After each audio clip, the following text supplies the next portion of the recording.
uppercut, leave you laid out on the floor. Try to duck and roll, hit and miss, now you counting stars. Should've practiced more, should've hit the mask, get out that mo. Claim that you're the best. You gotta show me, son. Actions over words, baby boy. Is you real or what? Talking way too much, world come. Back sports, talking way too much, world come. Back sports, talking way too much, world come. Back sports,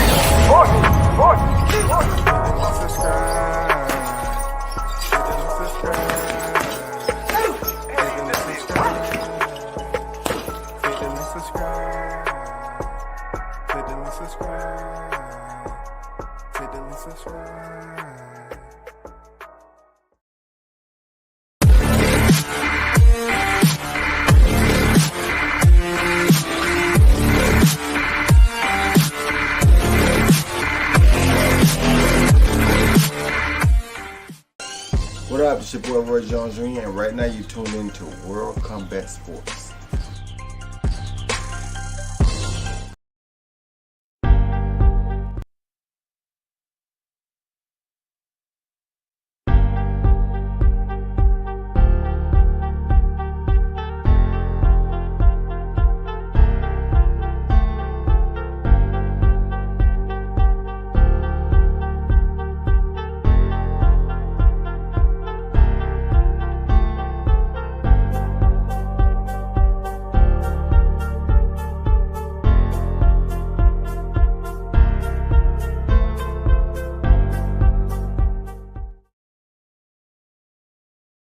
Man, if y'all don't stop, what's good? WCS back on the boulevard. It's Tuesday, man. One day closer to the weekend. And goddamn it, for the first in history of this YouTube channel, L Dog, of all people, is the first in the building. What's good, L Dog? Salute. What it do? On deck. Mr. Pass, what's up? Big up WCS. I heard his opponent is very good and dangerous. Absolutely. I want that wow. What's good? Lost Arts of Boxing. Lost Art of Boxing. The LAB. Hold on for a second, y'all.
Yeah, what's up? My fault, man. You know, I had to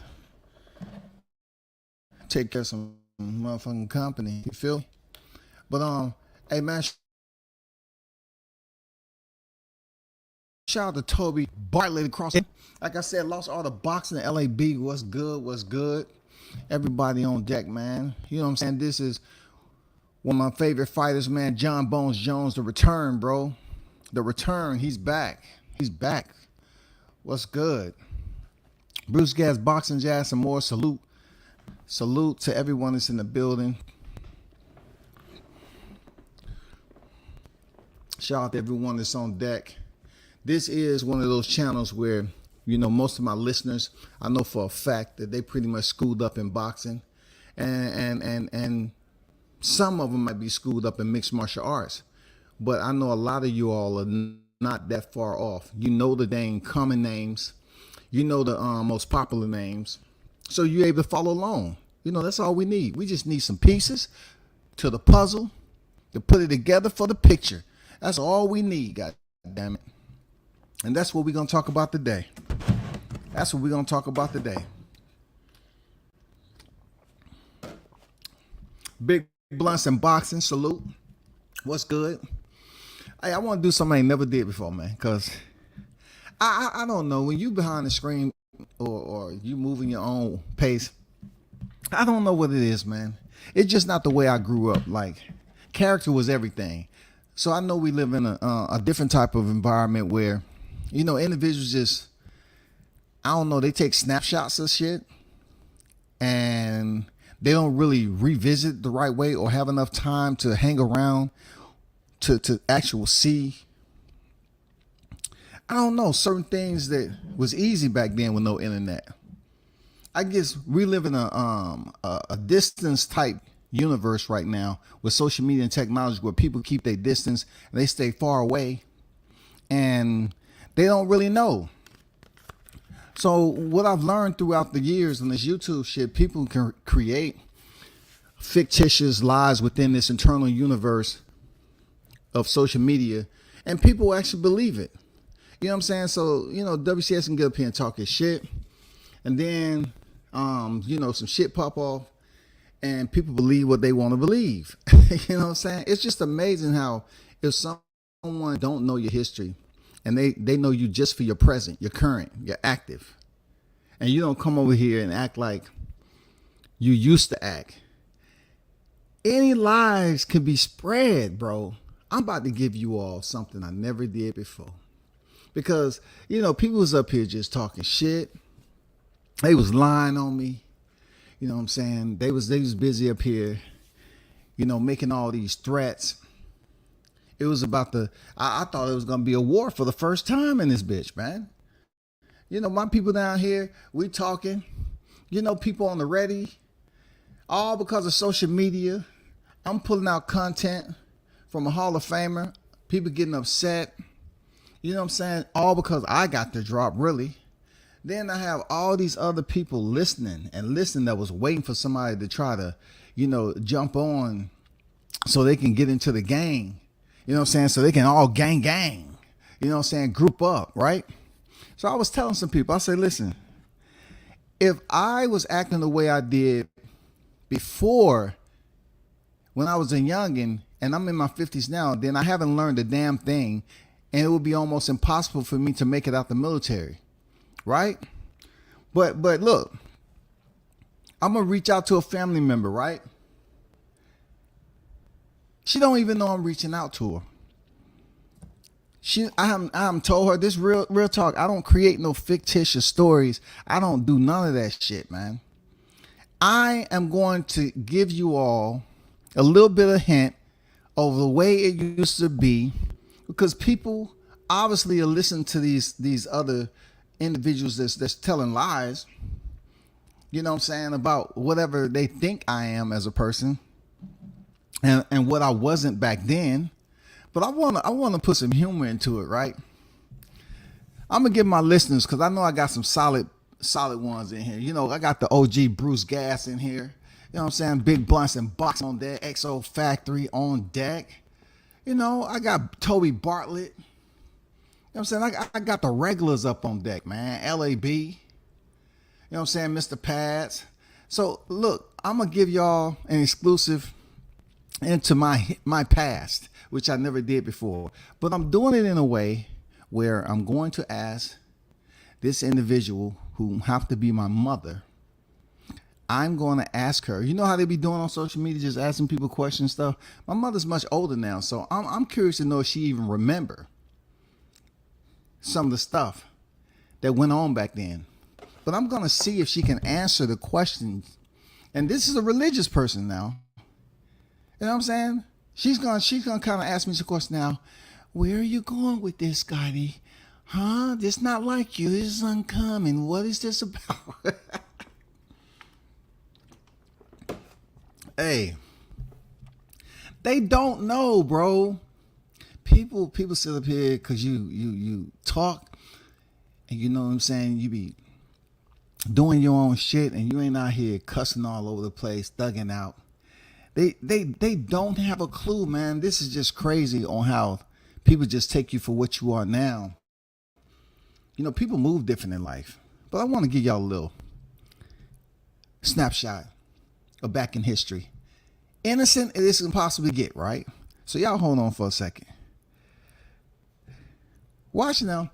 Look, you know, it was said that I ain't did shit. Like I was a damn schoolboy. I was going to a private school. Nigga didn't do shit. You know what I'm saying? Nigga didn't see no combat. Nigga ain't did nothing in his life, goddamn it, except go to the military and shit and be a fobbit, right? So what happened is a whole lot of other people was hitting me in the DM just talking shit. You know what I'm saying? And I say, it's good that y'all take me for granted like that. But let me hit her up. I'm not gonna do this long. I don't even know if she's able to remember some of this. We'll see. We'll see. This is gonna be fun.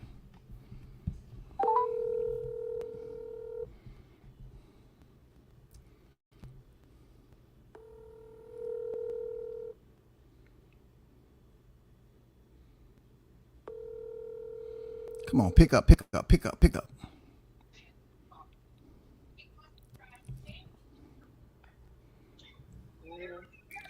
Hello, mommy. All right, let's Hey, try this again. Hello? hey, hey, mama, can you cut down the TV a little bit, please? I thought I did. Depending things. Okay, is that good enough? Oh, Yeah, it was just going through the phone. I can barely hear what you were saying. okay, I said we're gonna try this again. Undoubtedly, you just woke up. No, I was just I was messing around. I just wanted to ask you some history questions about myself because, you know, I just had somebody on the line, and I wanted to see if you remember some of the history questions about me. And look, don't read too much into it, mama. Okay? Don't read too much into it. I just want you to answer some simple questions, you know, that you already know the answer to because you was there about my childhood, okay? Maybe. Okay. Okay. So when I was in elementary, mama, do you remember the day that you was there for a parents teacher conference where I got in trouble and you came outside and you were standing there with your hands on your hip and your car was gone? Do you remember that? I definitely do. Yes, I do remember that. So what kind of car was that again? It was a gold station wagon big enough to carry about 10 kids in. Very large, but then we needed it. So I can't think of what a part. It's what your daddy bought for us, so that's what we had, and you took it off without asking. No. I want to know how old you think I was. I was like 12 at that time, right? Something like that.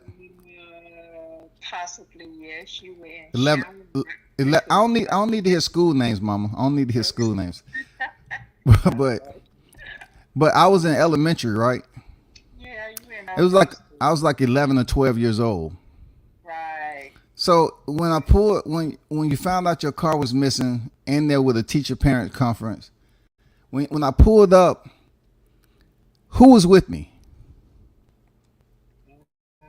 That was a good question. No, who was on the passenger side? I think Jarvis was. Okay, you don't need to mention names, mama. You just asked You don't need to mention names. Your brother. Yeah, you don't need to mention names. So I pulled up all the way to the front of the school, elementary, in a big bus. You know what I'm saying? A station wagon. A big bus. Now, Okay. from elementary school throughout high school, was that the last time that I was caught driving? No, it wasn't. No, it wasn't the last time. No. So pretty much I was out in the midnight oil. Seems so, yes. Yes, we had a few cars missing, yeah. Yeah. So answer this without going into too much detail, Mom. How many times do you think I was arrested during my youth? Well, as far as I know, you weren't arrested anytime. No, you talking about what dad? I was arrested. Mama, dad had to go pick me up. Okay. He must. You remember when he had to go pick me up from being arrested? You must have forgot. I know, I just thought he went to pick you up. I didn't. No, Mom, it's because I was arrested. Why would I need to be picked up if I was arrested? They just wanted him to come and get his child. That's all. Exactly, because I was arrested, and things had to, the certain moments of those arrests had to be cleared off my record before I went into the military.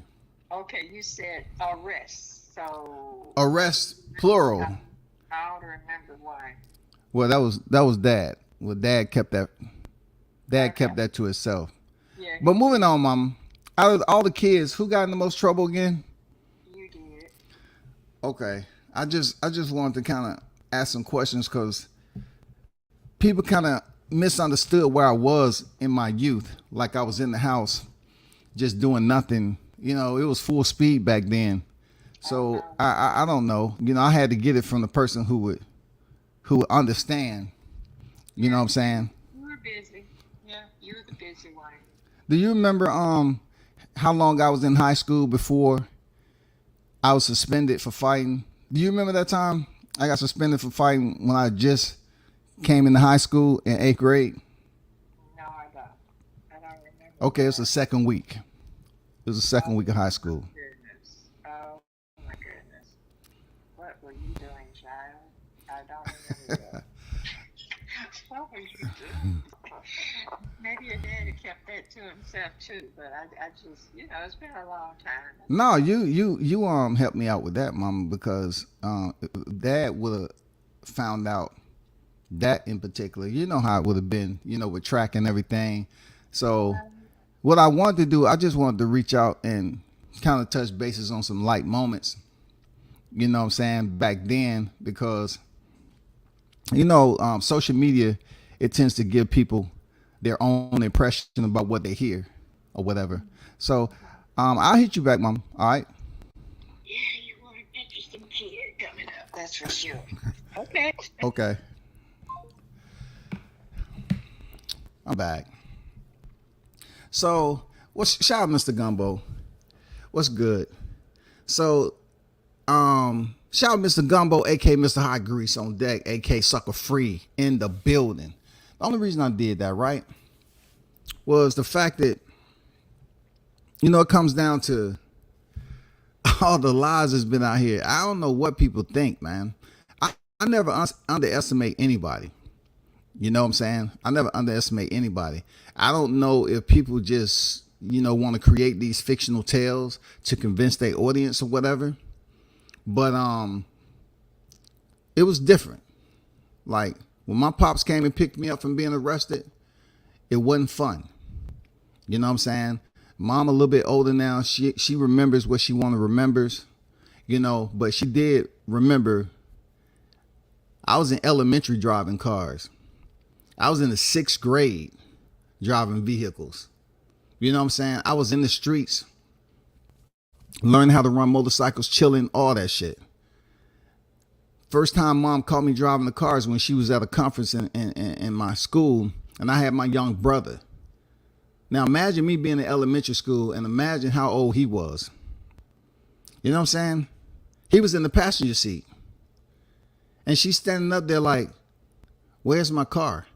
And I came back cruising down the neighborhood block in elementary now. She's coming out because the teacher wanted to talk to my parent, and I pulled up that big long station wagon up to the front of the school and got out and gave Mom her keys, and she just stood up there with her hands on her hips like, who taught you how to drive? You know what I'm saying? Like, it's certain things I knew how to do way back when, man. You know what I'm saying? Like, I don't sit up here in front about shit, but I wasn't in the house, shawty. When they was asleep, I was in the streets. When my parents were sleep, I was in the streets. I knew what time Pops got up. I knew what time I had to dip out. I knew when they was absolutely asleep by the way it sounded in there, because people snore when they sleep. You know what I'm saying? So it wasn't no freaking, I don't know what certain individuals was told or who told you that information. But I don't supposed to act that way right now. I just supposed to know what I was back then, who I am today, and I supposed to just keep it moving. But for people to sit up here and talk shit and act like they're part of this elite group of thugs in life, dude, I was out there early in these ATL streets, bro. I was out here. I'm lucky to even make it to be able to join the military, because I was having so much fun. I didn't even think I was even joining the military outfit at all. Luckily, from people talking to me and everything else and what I had to go through, it was just one of those deals where, hey, I got up out there. I got up out the city, because it would have been all bad. But I wasn't bullshitting around. I don't cap like that. That's straight up from, mom herself. You know what I'm saying? I got in the most trouble out of all the siblings. I was the one that took every damn car they possibly owned in my younger youth. You know what I'm saying? Me and Pops had bad run-ins because I was out at night and he couldn't believe how young I was out there in the streets taking the vehicle. They tried everything to hide the keys. But back then, the old schools, they used to hang the keys up on the walls and you used to just grab the motherfuckers and jump out into the whip. You know what I'm saying? But, yo, man, shout out to mom. You know what I'm saying? Shout out to mom. Shout out to mom, for real.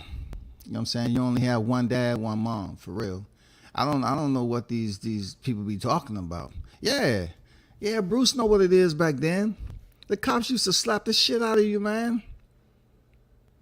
Bro. The cops used to, man, look, we had to, they talk about the jump out boys. You talking about that team in Memphis called the Scorpion Unit or what have you? Down here in the A, we had the jump out boys. We had the Red Dog team. They didn't follow the rules. Wherever they was in the hood and they jumped out on your ass, you try to run, they had motherfuckers that'll chase your ass down. You know what I'm saying? It was crazy back then. Hey man, Mr. Pat say, W says she knew how to do a 3-point turn at 12. Hey man, I was driving. Don't ask me how I learned. I used to pay attention. Man, I used to be out early in them streets, rolling with some OGs, rolling with some other kids from school. It was crazy. And then come back home, get 2 hours of sleep, go to school like it was nothing. You know what I'm saying? And go to school like it was nothing, bro.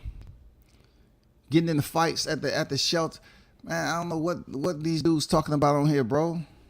I don't supposed to act like I used to be. I suppose, they always give you these motivational speeches. You need to change yourself. You need to change. You need to change this, to change that. Listen, I get it. I did. That's why I can get on here and talk. And there's certain things that don't bother me. You know what I'm saying? Because I ain't perfect. A lot of people on my chat ain't perfect. But when people start spreading lies, see, I didn't even get into like the parental shit. Because mom would have been like, hold up. Somebody said you weren't taking care of your kids? See, I didn't even get into that. Somebody had the audacity to put out to the public now. Not just Dookie Brown now. Not just Dookie Brown. This has been said in recent days just to make a person look bad. That I didn't take care of my kids and all that. How can somebody go back in your history and put that stamp on you? And the positive aspect I look at is like, damn, I must mean so much to them for them to lie on me like that. And Dookie Brown, it ain't gonna be no freedom, bro, until you apologize for dipping into my family life. Cause listen, me and you, we supposed to be men. We supposed to be handling this shit as men. But when it comes down to all this other, I'm a deadbeat dad, then you're gonna have to stand on that. You're gonna have to apologize for that shit, bro. Because now you're getting in the family, and I know your family. You getting in the family, you getting in the shit that you'll never be a part of in your life. And that right there, it didn't hurt my feelings. It's just saying, you know, I need for you to stand on your motherfucking square and tell them you was lying and you was talking out your ass. It ain't nothing wrong with that. It ain't nothing wrong with that. But you sitting up here talking some shit you don't know about being a deadbeat. You know what I'm saying? Like a brother ain't taking care of kids. Say all the other shit you want. You know, if you think somebody a punk, think somebody a punk. But all this damn deadbeat dad and, you know what I'm saying? If I ain't taking care of my kids, who else took care of my kids? Mom didn't. You know what I'm saying? Mom didn't take care of them. That's all I'm saying. Peace and blessings to Mom. What's good? Y'all remember the Red Dogs down here in Atlanta? They would jump out and beat you down. Man, the boys didn't play, bro. The boys didn't play. When I heard of the Scorpion team up there in Memphis, I said, yeah, I remember that. One thing I had back then was speed, though. Mama boys tried to come up here in the A and take over territory. Miami boys. I mean, a lot of people. You had them Louisiana, you know, when Katrina hit, they came down here and the crime rate went up because they didn't have shit and they was robbing and stealing. You know, Florida boys, everybody passed through. Like, you know, Atlanta is kind of like a hub, really. You know what I'm saying? But I just wanted to get that out the way. Because somehow, some way, it was a lot of stuff that was being passed around. You know that because I always told people, you know, it was just me up here, you know, getting all this back and forth, whatever it was. And some people want to assume that when I went into the military, and then people ran with that. I ain't do anything bad until I went into the military. I just proved to you that shit ain't it ain't nowhere close to the truth, dog. You know what I'm saying? It ain't nowhere close to the truth. Like I said, I had a growth spurt between 11 and 12 years old, and I was damn near the size of an adult. You know what I'm saying? I lucked out. So I was able to ride around this motherfucker in the AM, 12, 1, 2 o'clock in the morning. You know what I'm saying? With the homies. You know what I'm saying? Going up to the races and shit. Back then, you can race up on some of these streets. And they was racing, you know, you see motherfuckers, these country boys bring them cars out. And man, you're like, damn, that's crazy. You put that much engine in there. Start learning about that. Learning how they was there modifying these bikes. You know, how they was running them.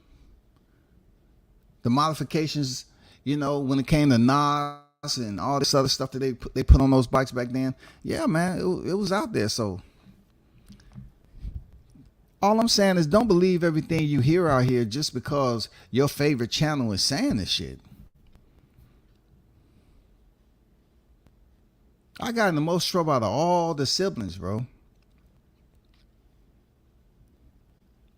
I don't supposed to be the same person. I'm supposed to be a person who have learned from my past and to be a better person. That being a better person consists of raising a family, expanding my generation. That's what it's supposed to be. But people always talk about how they would do this and that for their family. Then it's a lot that I learned, you know, even before I went to the military. They say, if you're going to have, you know, this character about yourself, it has to be something for those around you to emulate. If those around you want to emulate because you was set an example, then you have to think about that when you get your immediate family. And then your decisions that affect your immediate family. Your immediate family, that don't mean you have to be married to a female for that to be your immediate family. It can be, you know, your kids, your sons, daughters, or whatever the case may be. So you have to make those decisions and absolutely consider how it affects them. How does it affect your kids? Y'all already know this. So that's why I don't get on here, you know, all rambunctious, belligerent, you know what I'm saying, all the time. Now, if I'm debating somebody, yeah, but I'm not one of those channels that just come up here and look for people and shit like that.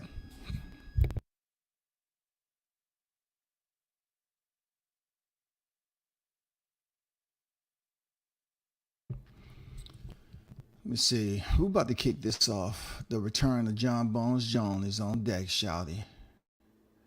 You know what I'm saying? Just got done watching Crawford versus Prescott. Absolutely masterclass boxing. Shout out to T-Bud, man. So we'll get back to this at the back end. If you already know, UFC 285 is on deck, man. The return of the baddest man on the planet, John Bones Jones.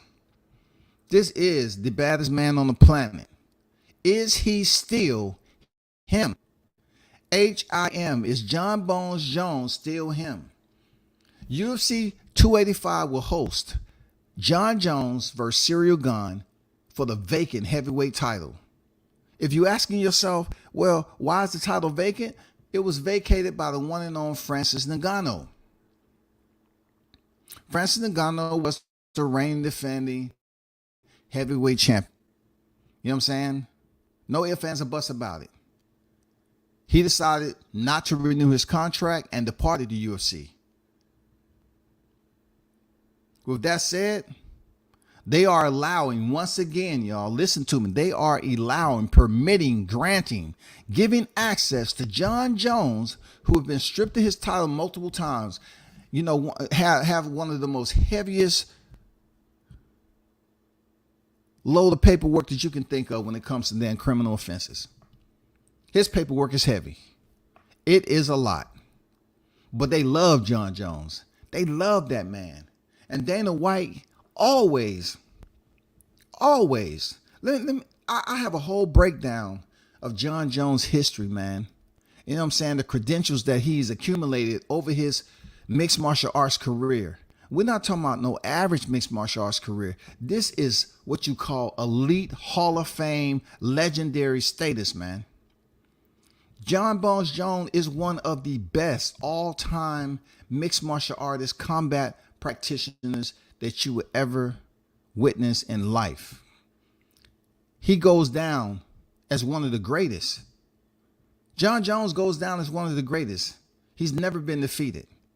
See, the wild part about it, when I was in some of these little conversations, speaking about this on some other groups, right, is that Ciryl Gane was 10-0 when he stepped in there with Francis Ngannou.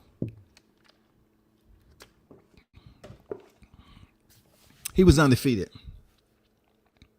And he actually was defeated by Ngannou. If you notice, for John Jones has a 1 on his record.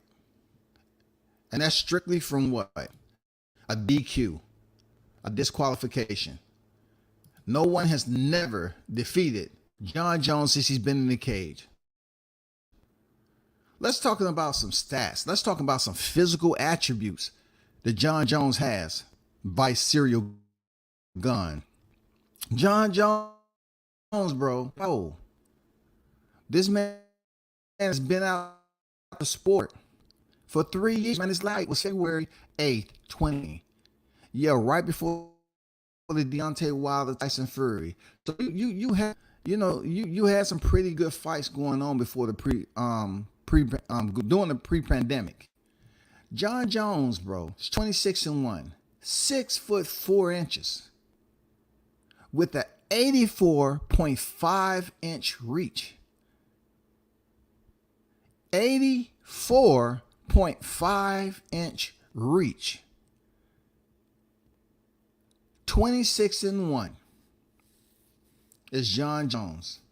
Current win streak is 17. Fighting out of Albuquerque, New Mexico. All right, 35 years old. His opponent is Ciryl Gane.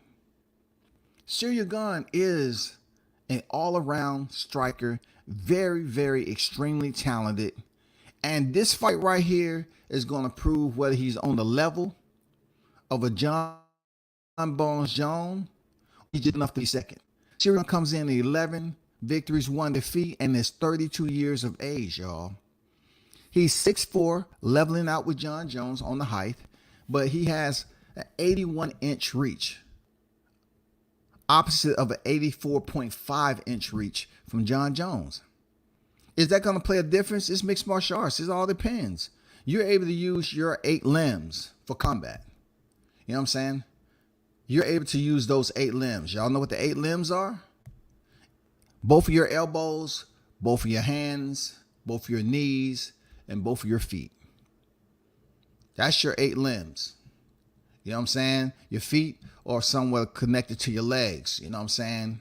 So your legs are really those other limbs, you know what I'm saying, included in the 8. But then you allow your joints, your knees. That's the beautiful part about mixed martial arts. Your joints is considered a weapon, even your shoulder. You know what I'm saying? You can basically use your elbows and you can bend your legs to basically apply your knee as a weapon also. So UFC 285, man, I need to take y'all through the unbelievable rundown, the preview of Jon Bones Jones. I was happy to be alive during this guy's tenure as a mixed martial artist. Him and his brothers are very athletic. His brothers play professional football.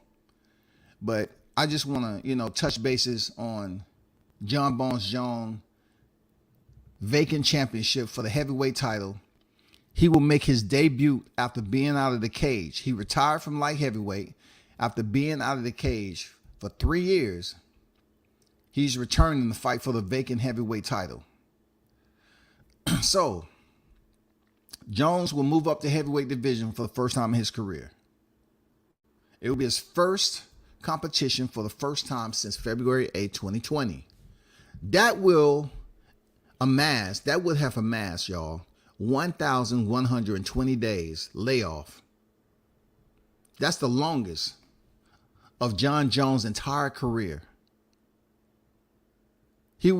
I'm reading off MMA Junkie, right?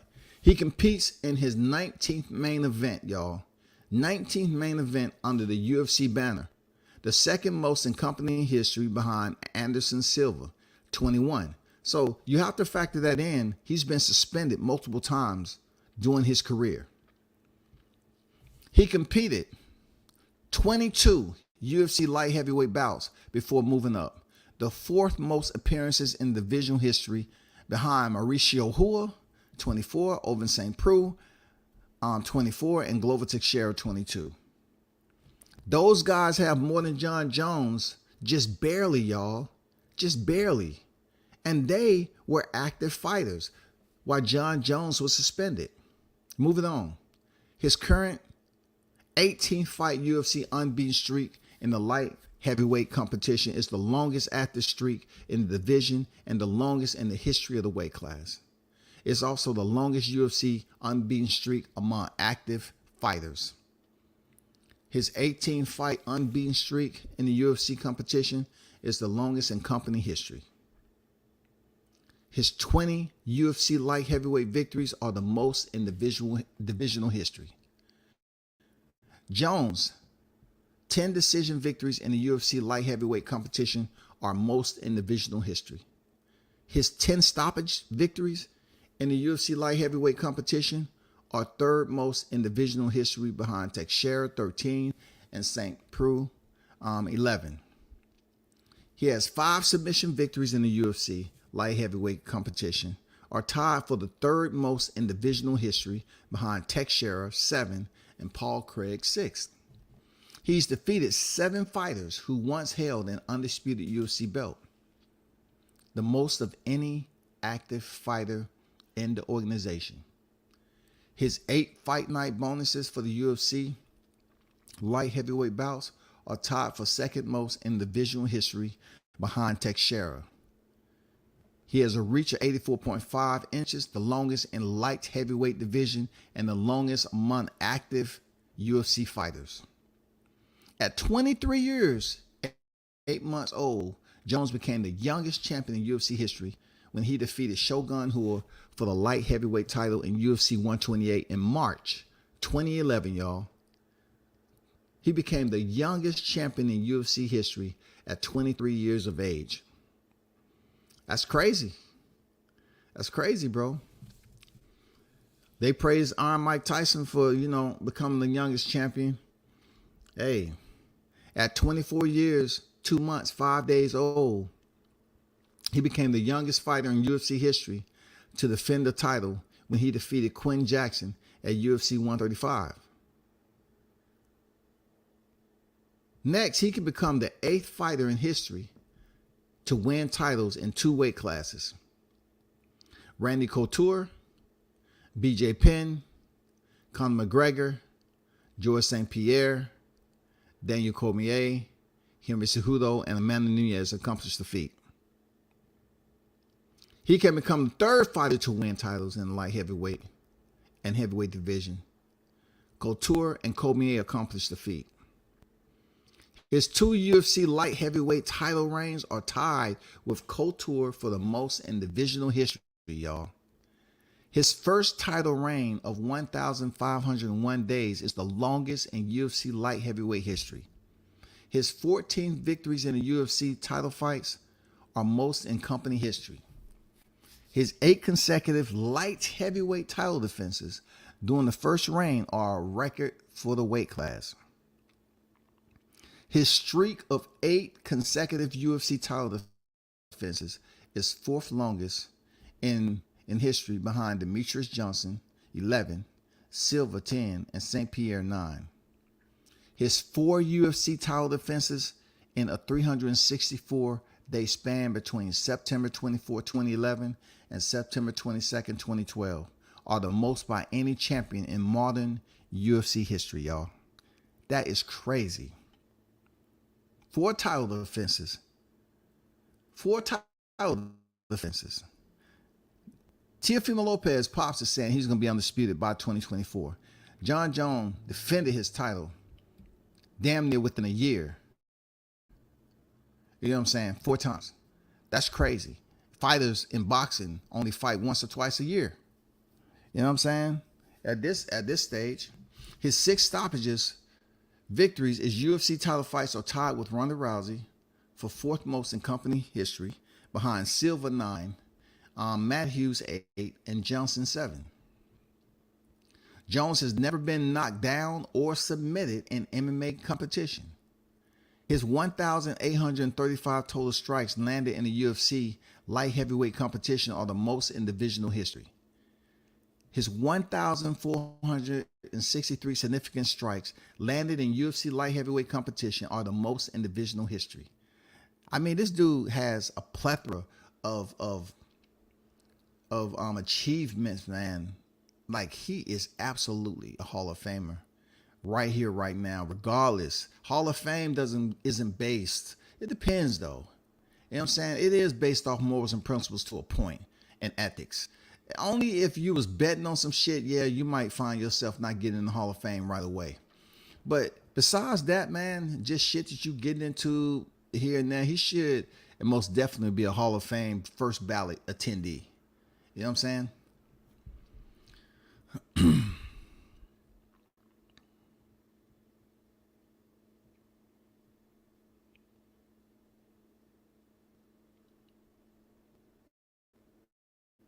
His significant strike accuracy of 57.9% in UFC light heavyweight competition is the 3rd highest in divisional history, behind Fabio Maldonado, 60.2%, and Alonzo Menifield, 58.7%.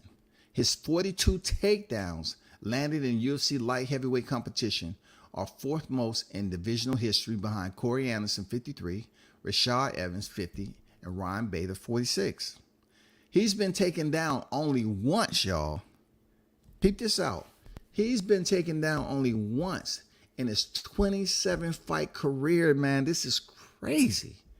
With 35 or 37 takedowns defended, 95% in the UFC tenure.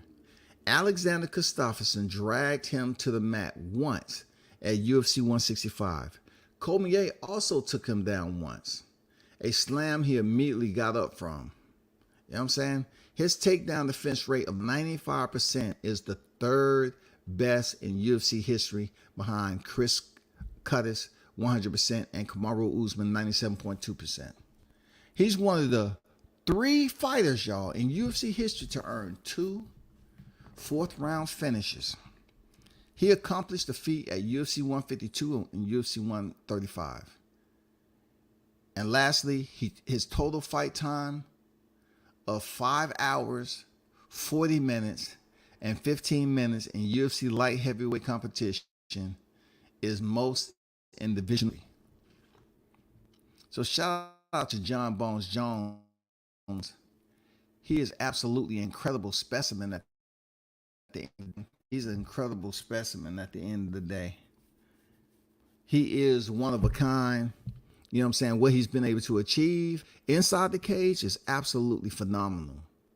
But also, people is going to speak of what he did outside the cage. In any combat sports, man, and Wilder mentions this a lot too back then, and this holds true. These guys are being punched in the head.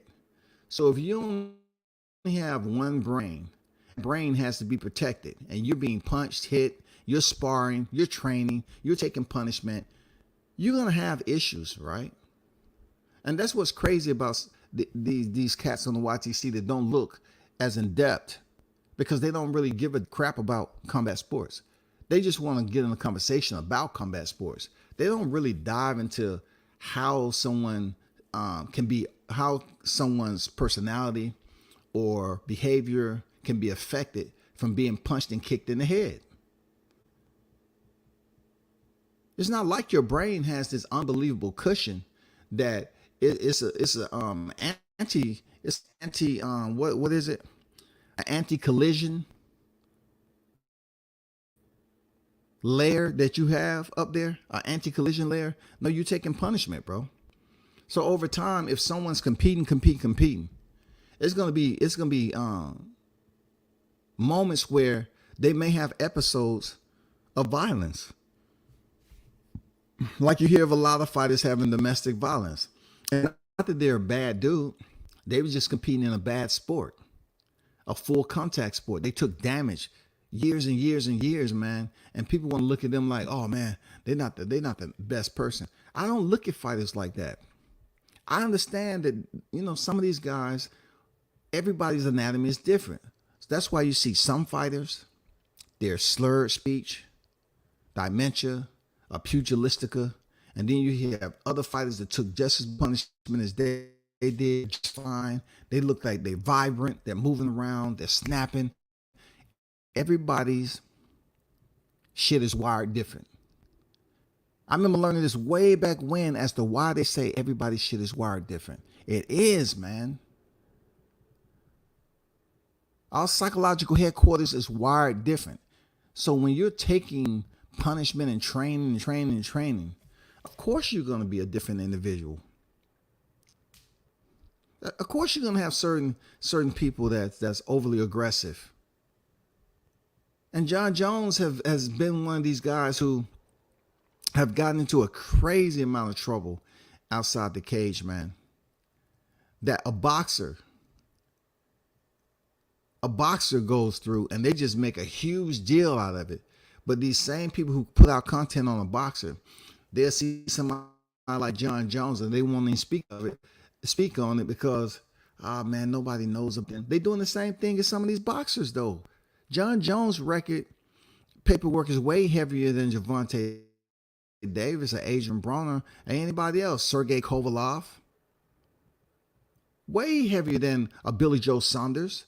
You think because Billy Joe made a video about domestic violence, that's way worse than shit that John Jones been in? No, hell no. But they won't even compare it because they don't talk about mixed martial arts, first of all. And they really never followed John Jones.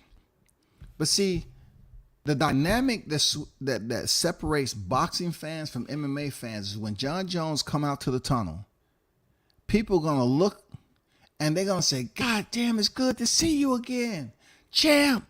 They're going to be calling him champ before he even go in there and fight heavyweight title. It's not like they doing this because they hate Cyril Gane. Cyril Gane is a good dude, man.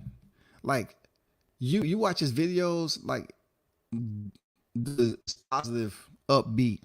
You know, he is an all-around lethal striker. He is legit. But there's levels of everything. And so far in the UFC, John Jones has shown that he's levels above his opposition. certain things he was doing to fighters, man. God damn. When he kept landing that step in elbow, that 12-6 elbow, standing, striking on Rashad Evans, and kept on landing and landing and landed. When he shut down Yoda Machida, you know what I'm saying? Like it was certain fighters in there that was supposed to give John Jones a go. DC, they was trying to develop a rivalry. John Jones beat him twice. Not second for John Jones popping, but he beat him. We gotta keep the same energy. Pads don't give you skills.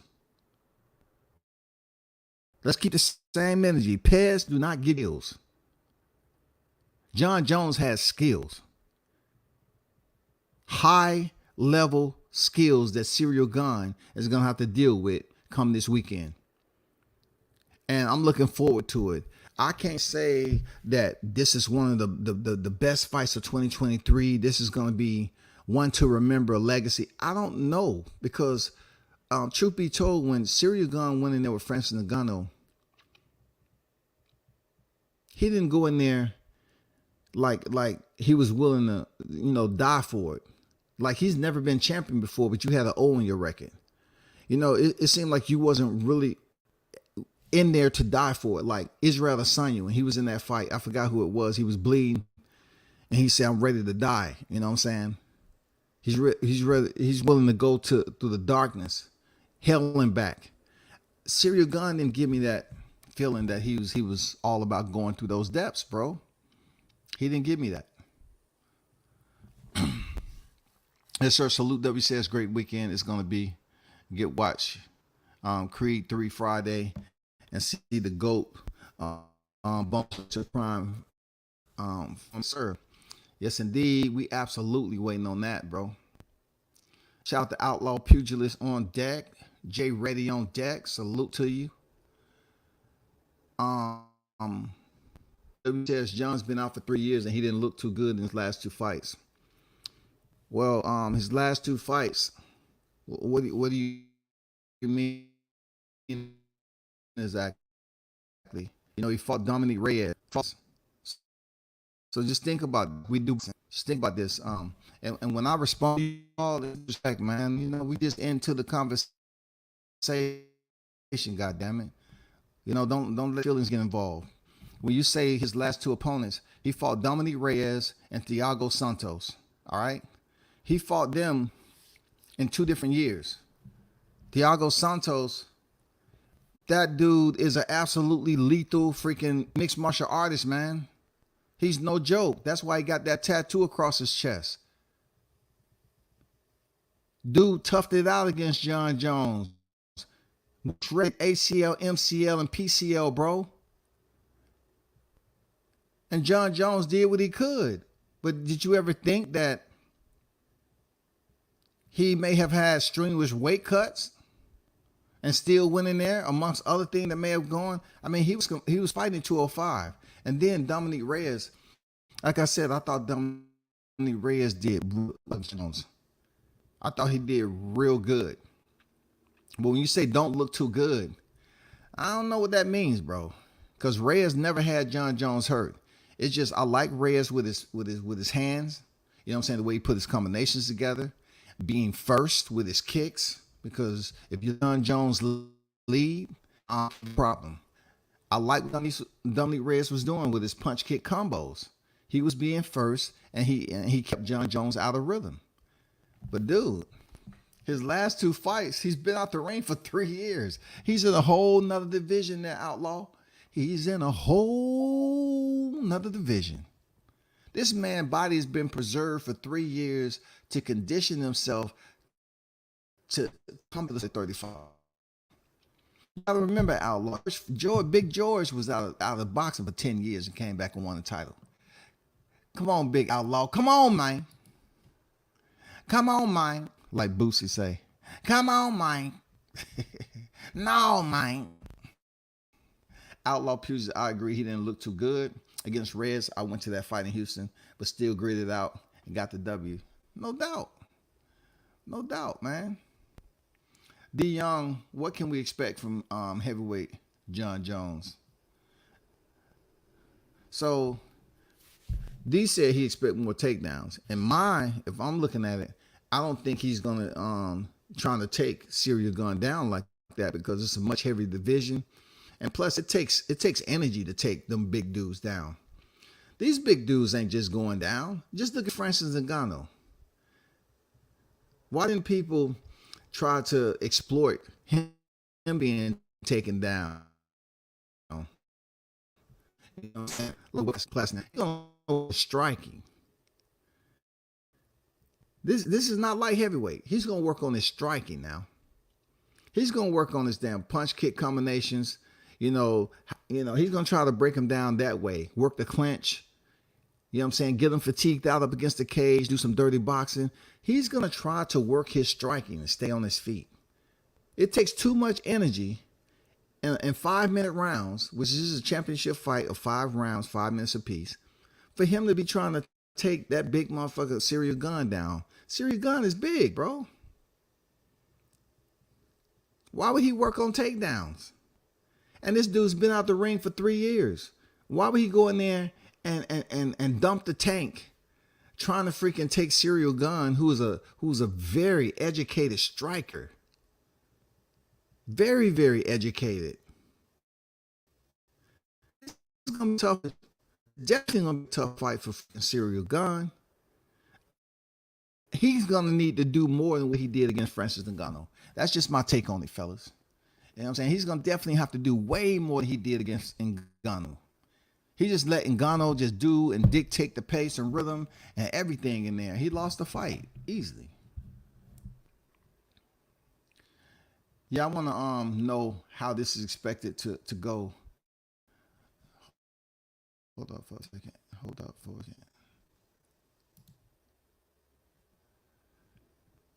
Yeah, I want to know how this is expected to go. Do we think Jones would take him down more? Are they standing up?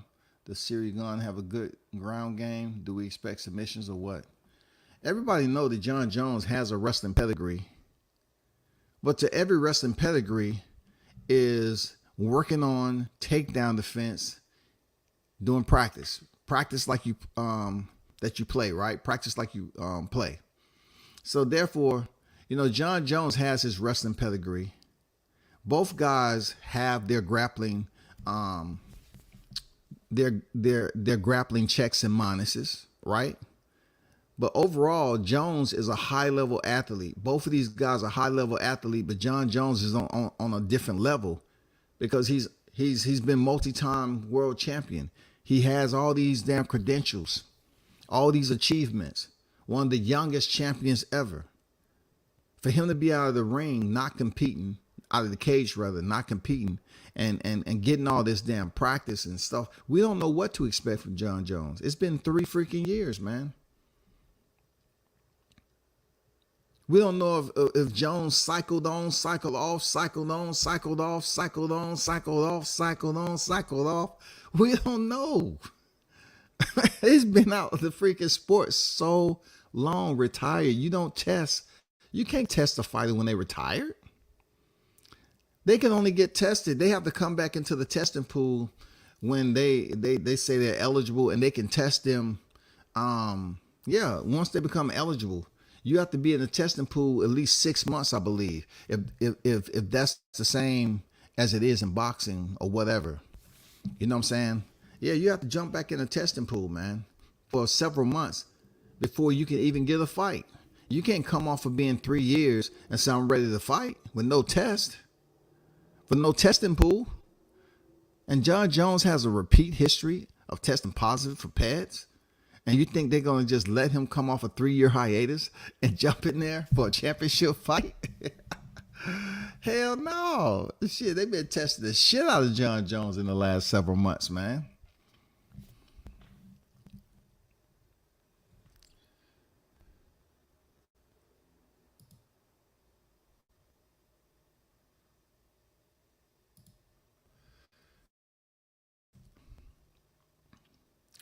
W says, also, I expect John to use his patented leg kick. Yeah, the front side thigh kick.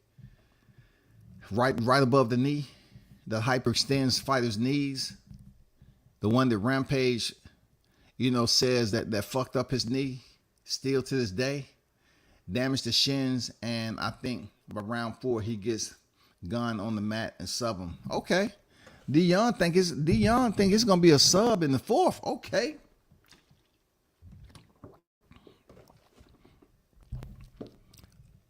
Notice what you're thinking. Notice what you're talking about. Ciryl Gane was just undefeated prior to stepping in the cage with Ngannou, bro. You saying he's going to get subbed out. I really don't know what you're basing that off of. So we had someone mention early in the chat that he didn't look good his last 2 fights, but yet he's been out 3 years since his last fight. And then you are mentioning that somehow, John Jones breaks him down with strikes, you use low calf kicks and everything else, gets him down in the 4th and subs him.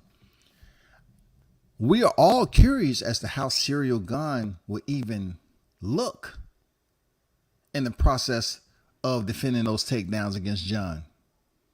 We're curious. We're curious to know if he's able to get John Jones has legitimately been taken down once, right? So you have to ask yourself, is Ciryl Gane going to be the second? Can he possibly take John Jones down? Can John Jones take him down? If he does get him down, what submission is he working for? You know what I'm saying? Can he keep him down is the question.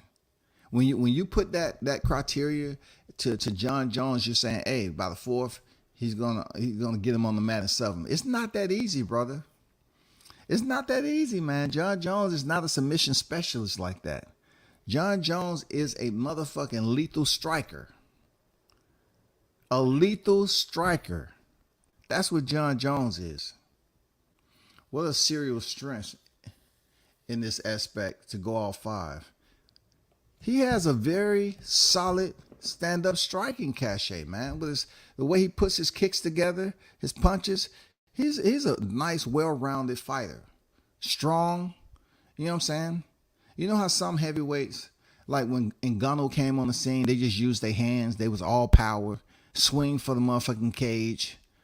Hopefully to land a shot, swing, and then he started implementing leg kicks. Leg kicks in mixed martial arts can be upper thigh, knee, low calf kick, you know what I'm saying, rib, head, it don't matter. Front, spinning, it doesn't matter.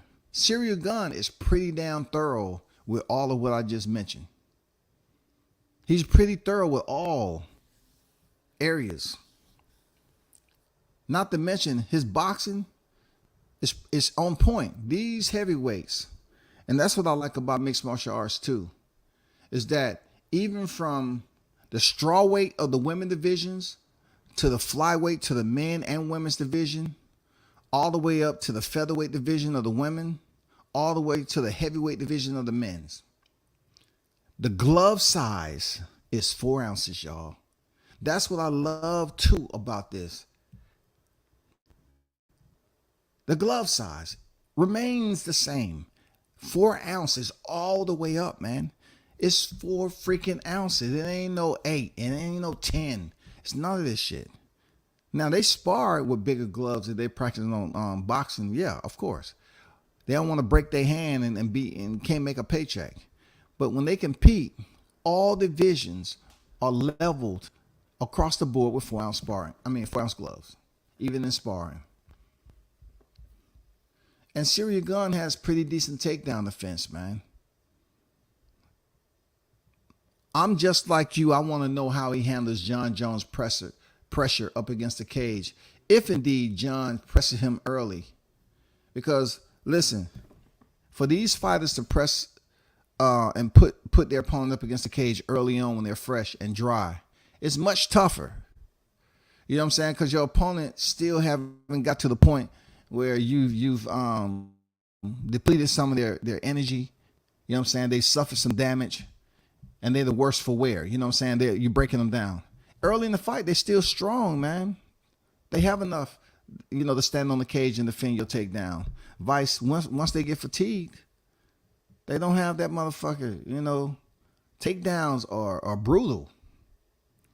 Seriously, defending a takedown is brutal. You gotta really, it's resistance there. You're resisting, they're resisting. They're resisting for you not to damn stop their takedown, and you're resisting for you not to be taken down. I'm gonna bet on Jones. Might bet on Jones by decision or fight to not go the distance. Not sure. Hey, if Jones start landing those slicing ass Ginsu elbows, bro, those motherfucking samurai specials, those limited edition samurai special elbows that slice your shit up, bro, he might be able to get the stoppage. So if it's a TKO or a KO stoppage, I'll put it like this, Blunts. I'm gonna go out on a limb, bro. I don't think it's gonna be a KO stoppage. I don't think so. Because Cyril Gane, he didn't show me that, he just had this this killer instinct, like this finishing. I don't know. He was salivating to go in for the kill, man, and make sure he finished the job the most aggressive manner possible. He didn't give me that energy when he fought in Ngannou. So if he comes out this way against Jon Jones, the fight might be a little bit boring for the first, 10 minutes of the championship showcase. It might be some kicks here, some punches here. It may not heat up to the damn fourth round, to be honest with you. Jon Jones has been out for 3 fucking years, dog. I don't think he's gonna come powering out the dang opening bell and just start doing some crazy ass shit. He's much heavier now. He's gonna be much slower. I'm thinking it's gonna go the distance. Real talk. I think it's gonna go the distance, bro. Don't quote me on it. I think it's gonna go the distance. Cooking with Sir Senior in the building. Jones is a problem, period. He is a full meal if he takes Jones for granted for a second. It's over. Yeah, Jon Jones is very, very lethal, man.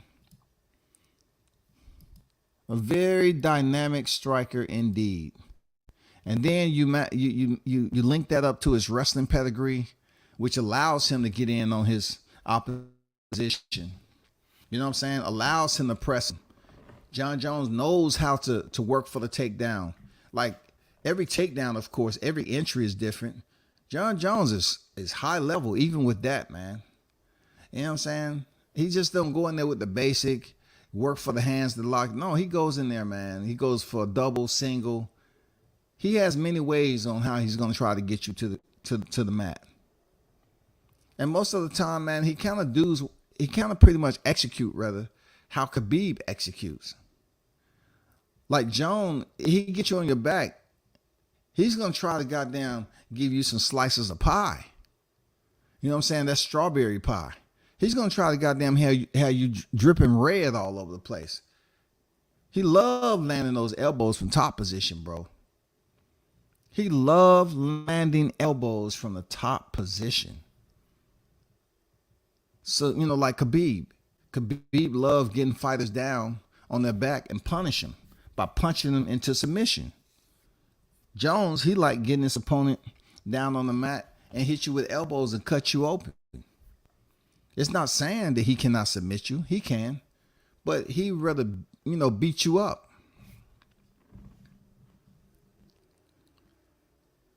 Wow, no heating up to the fourth. Interesting. Definitely take it to a decision. Does anybody know his weight? I think somebody said 250. I mean, Jon Jones was competing at 205 before. So if he was at 250 doing a photo op, okay, let's take that in consideration. A photo op of before and after, I almost seriously doubt.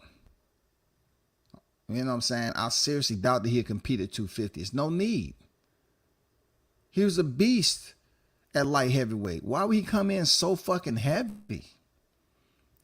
Unless you talking about Cyril Gane, like Jon Jones has to carry that weight around, man. So I can't see him coming in at a smooth 250. Y'all remember how Joshua looked when he came in at 254 against Carlos Takam. You know, it looked like you was witnessing a sloth with asthma. You know what I'm saying? Like, John, I mean, come on. It would be crazy for him to carry all that fucking weight after being out the cage for 3 years and fight somebody the caliber who's been active of a serial gun. This is gonna be crazy, yo. But hey, Blunts, just go off your own intuition, like, you know, whatever you think it's gonna be. I'm just saying, John has been out for so long. Why would he go in here and push it heavy? Unless Serial Gun forces. Serial Gun may force the pace. He might say, you know what? I'll be stupid to sit back and let John get into a rhythm. Let me come out the gate and press him early and see what type of condition he in with all this new weight. He's a much bigger fighter he was than light heavyweight. If Serial Gun do it, and we have a whole nother fight. But like I say, John can't allow Serial to pretty much dictate the pace. I mean, Serial can't allow John to dictate the pace early because he's the one been out the cage for 3 years. So it's up to Serial to come out there, you know, land some good strikes, you know, keep it active. Don't allow John to just sit up there and pace himself, you know, check his pulse. Okay, all right, everything's good. All right, no, this is not Apple Watch, goddammit. Take it to him, press him, see if he's slower than usual. See can he adapt. See how fucked up he really is for being out for 3 years. See if his timing's off. You know, Serial got to make sure he applies all that shit. It's easier said than done, goddammit. John Jones has an 84.5-inch reach, man. It's easier said than done, ain't it? I don't know nothing about UFC really, so I'm going to take Jones straight up. I won't worry about method of victory. I see they got Adesanya and Alex on the books for April 9th. I'm taking Adesanya in that one. So basically what you're saying is 3-time wasn't a charm, and you're going to dive back in there and think Israel can bend the style. All right, I got it. But man, this UFC 285 is going to be a headbanger, real talk. It's going to be a headbanger, y'all. This is really a sleeper at the end of the day because Serial Gun has been active. John Jones, the opposite. Serial Gun has also been in a title fight. You know what I'm saying? Where he only has one loss. And he looked okay in that fight, didn't do enough to win. He just didn't do enough to win. You know what I'm saying? He didn't do enough to win. So when it comes down to Jones returning, we want to see how much rust he has. We want to see how bad his timing looks, if it looks good or bad. We want to see what's transparent and what's not with John Jones. We already know he's a specimen. We already know he's a specimen, dog. This dude was blessed with God-gifted genetics, innate ability to go in here and fight at the highest level, bro. But like everything, fighters adapt. Fighters evolve. And, you know, where he left it when he stopped fighting, you know, times has changed since then, bro. You know what I'm saying? Shit's changed, man. People have been sitting in there looking at John Jones' film at light heavyweight. They're scientifically breaking down John Jones for being out and putting on all this weight and trying to dial it in, you know? You know what I'm saying? They're trying to say, okay, per pound, you know, what would this do? If he picked up 10 pounds, you know, more than 205, how much would he slow down this kick per the square over root Y? You know what I'm saying? They're doing scientific studies on John Jones, man, to see where this dude could possibly be, you know, by coming in like 230, 225, 230. You know, it's going to be interesting shit, dog. And watch what I tell you. Like I say, watch how they cheer him out on, unlike boxing. Watch how they cheer him on, man. Look. Conor Benn can't scratch a motherfucking. Look, Conor Benn can't crack an eggshell when it comes to Dan John Jones rap sheet. Y'all, we up here talking about Conor Benn. Jarrell Miller can't break an egg to John Jones rap sheet. And how many times he's been suspended, stripped of his time. Man, come on. These fighters that we are sitting up here vilifying in boxing, bro, John Jones is a well-known fighter who's been in trouble multiple times, dog. They were saying, "Hey, man, goddamn, man, we don't think he's ever gonna come back again." And somehow, some way, he find a opening to come back. And you know what I'm saying? The positive part about John Jones is that he went out on his own. He retired from Dominic Reyes' fight on his own accord. He wasn't suspended. Now I want him to come back to the sport, pass all the drug tests, and go in there and give us a hell of a fight. That's all we want, shawty. I don't know nothing about UFC really, so I'm going to take Jones straight up. I won't worry about the method of victory. I've been watching Jones for so long, I don't see him losing. However, we have to see how Jones can change gears at the higher weight. I like that. I like the changing gears aspect of it. Let's see what his gas tank looked like, what his fuel tank looked like really, and if the fight go to the latter rounds. You know, Gunn did not knock out any of that shit with Ngannou. Ngannou didn't freaking knock out Ciryl Gane. Ngannou did not knock out Ciryl Gane. So I just don't forecast a knockout between these two guys. But I'm curious to see what John Jones' fuel tank looked like, and who is dictating what. Is Ciryl Gane sit back like he did against Ngannou? It's going to be bad, because you're going to allow John, who's been out for 3 years, to get in rhythm and start to pick and pop shot you. Pick his shots and start to damn break you down. You don't want to do that.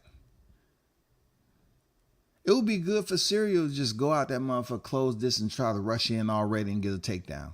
See if John Jones is slipping in certain areas. See if he didn't work a certain area. You know what I'm saying? You never know. You never know, man. Unless you damn take the risk to find out.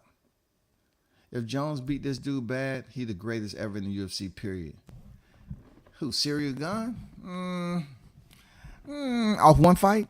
Off one fight? Now, you know where I'm going with this, Sir Singing. You know where I'm going with it. You know where I'm going with it, bro. Because within my small channel, my 9,000 plus subscribers, man, I had to dig a little bit in there, filter through the little crumbs, and come up with this damn retort. You know what I'm saying? You said if Jones beat this dude bad, he's the greatest ever in the UFC, period. I gotta bring something to your attention there, John. Sir Singing.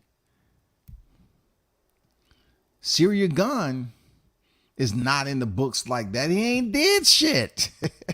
He's just getting a motherfucking title shot, dog. Again, he ain't did shit. His other title shot, he didn't get it done, dog. So if Jones come back and beat Ciryl Gane, that's what he's supposed to do. That's what people expect him to do. But Gane haven't did anything special.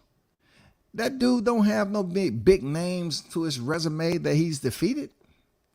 Who is he defeated? Who?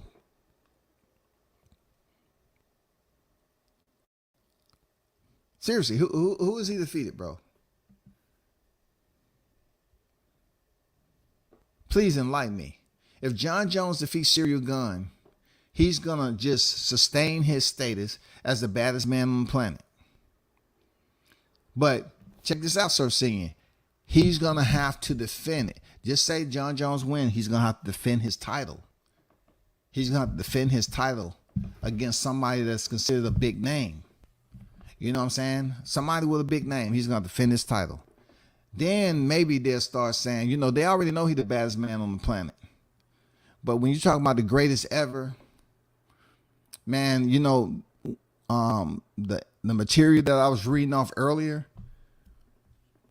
you know, you got the Randy Couture's, you know what I'm saying? I mean, you just have so many names out there. You know, you even got Stipe Miocic defending his title multiple times at the heavyweight division. Maybe Stipe will come out of retirement. He talks about how he want to come back to the cage. Maybe Stipe Miocic could come out of retirement. You know, maybe that's a possibility.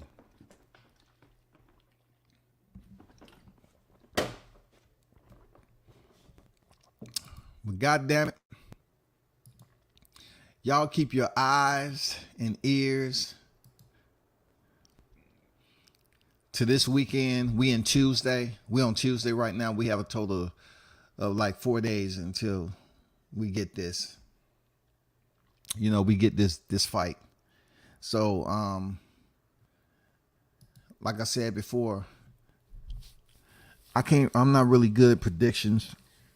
You know, if you know, people like Blunt's up here predicting, I really can't give you no information, you know, on whether it's going to be a submission or a distance. I just go with decision, just simply based off the fact that John Jones' takedown ratio, him being taken down, no, you just don't go in there and take down Johns like that. You know what I'm saying? Him being knocked down, no, his knockdown, you just don't see him being knocked down at all, damn near. So I got to factor all that into the equation to say, no, this is going to go the distance. Just like him and Dominique Reyes. He couldn't even knock out Dominique Reyes his last fight. You know what I'm saying? He couldn't even knock him down. And plus, Jones was trying to work for a takedown with Dominique Reyes, who did pretty damn good the first 3 rounds. And then he finally got a clean takedown in the 4th. So, yeah, I look at this as a distance fight. Unless John Jones was on some good shit. He was on that good, God damn it. Everything was clear from the body, all the blood transfusions and all that. Goddamn, got all that shit out of his blood. He's good. As long as these tests come back motherfucking positive. Negative. As long as John Jones' tests come back negative, dog. So we have no controversy, man. If John Jones winning this title and his tests come back dirty, oh my God, he is done. He is done.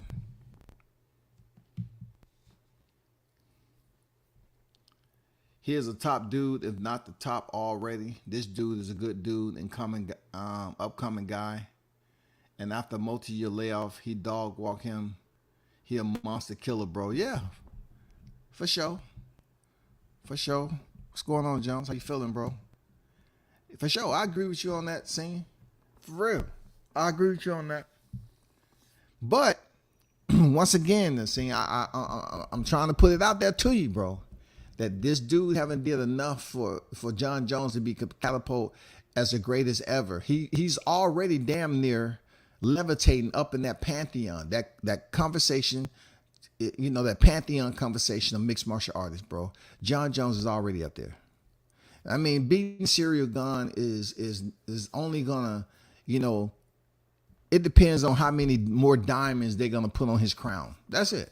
Like, John Jones is already up there.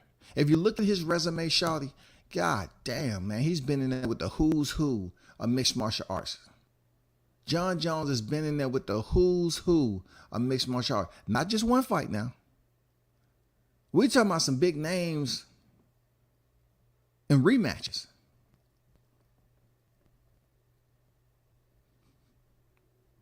You know what I mean? Like one fighter that wanted to fight John Jones never had the opportunity. I'd be curious to know how they would have handled this. Was Anthony Rumble Johnson. His opportunity to face John Jones was denied or pretty much canceled because Jones had an incident. You know, he had an incident. So Rumble was never able to step in the ring with John. Unfortunately, he would have to fight DC twice. And I just always, would like to, have known if Rumble Johnson could have landed one of those power shots because this man had dynamite in his hands.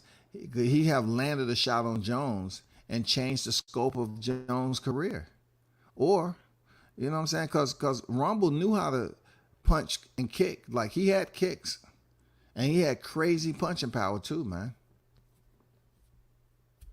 But he never got to fight Jones again because Jones was suspended and everything else. And, just careers changed. The ebbs and flows of careers, bro.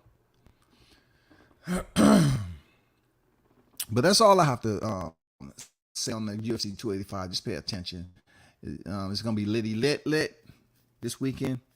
It's going to be awesome. That's where we at with it.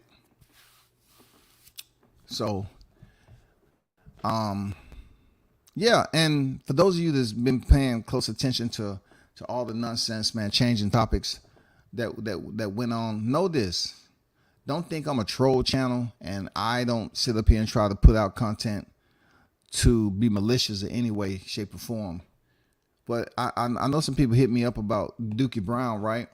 And it's like this. Like, don't be mad at me talking about him being a paraplegic when I never called him a cripple. He called himself that. Furthermore, I thought it was absolutely relevant because he was instigating a serious situation. He was instigating a situation that he thought that, oh, I don't have to worry about it. See, stupid people do dumb shit. He didn't feel nothing about it because I ain't gonna be out there. I don't have to worry about it. I wasn't close to the situation. I'm not gonna stay long on this. One thing I know for a fact about Dookie Brown is the fact that he ain't at no gyms. You can talk to any freaking fighter that's in the gym and they'll tell you that sparring happens all the way up to the damn following week. That's old news, period. But for him to sit up here and just go against the grain just because it sounds good and he lacks knowledge. He lacks knowledge based off the experience, the actual mental experience, the visual.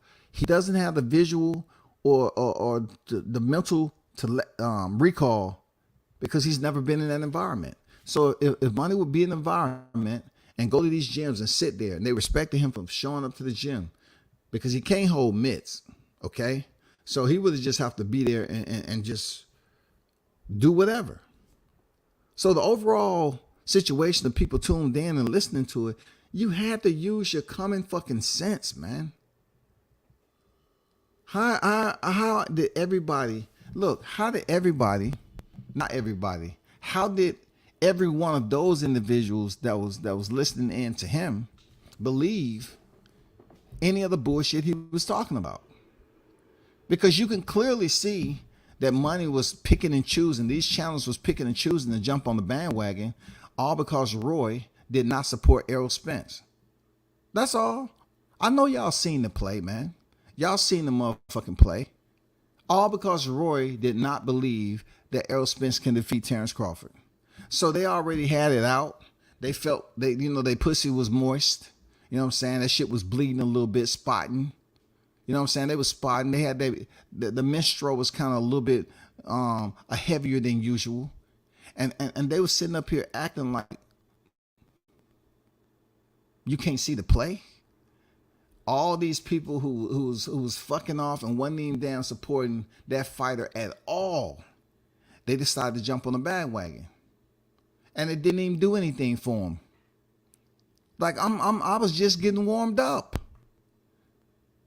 I already told you the most simplistic, undeveloped type shit, like the shadow depth of a person's motherfucking charisma will be shown, especially between men when they try to come out with some gay shit.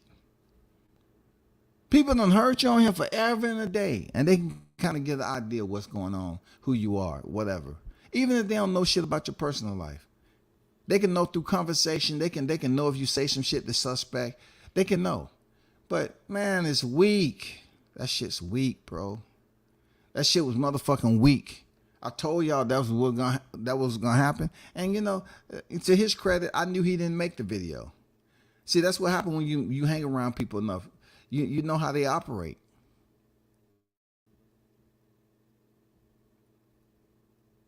This shit did nothing. So let's get back to the entire process and how this shit was just straight up deceptive from the start. You got, you know, a bunch of groups picked up on this that didn't fuck with the fighter, and then they didn't fuck with Roy, so they was mad at me from not being a part of their little clique. So they felt it was good to just bring on membership. Oh, let me get a hold of this. Let me get a hold of this. This is time for me to take a shot at Scotty. Let me go ahead and get a hold of this. I don't have no problem. I get a hold of this. Yeah, this is my first time. I don't like Roy anyway. We're talking about a Hall of Famer, a legend, where these individuals are going in talking about what he can't do and what he shouldn't do as a trainer. We're talking about YouTubers who never look. If they would have got the drop, if Roy would have came on their channel a while ago, right, and spoke with them, they would have had a totally different attitude. They would have had Roy on the channel, then they would have had some more people on the panel. It would have been a whole different vibe. But since they didn't, and since Roy made the comments that he did, people got all butthurt about it. I know the ins and outs that I haven't even thrown up. I know the ins and outs of this situation. I know the ins and outs. Information that haven't even been put out there yet that will break the motherfucking internet on this. I know the ins and outs of this shit, bro. Nobody can say I don't. I know the ins and outs. That's why they try to deflect on some other shit. Typical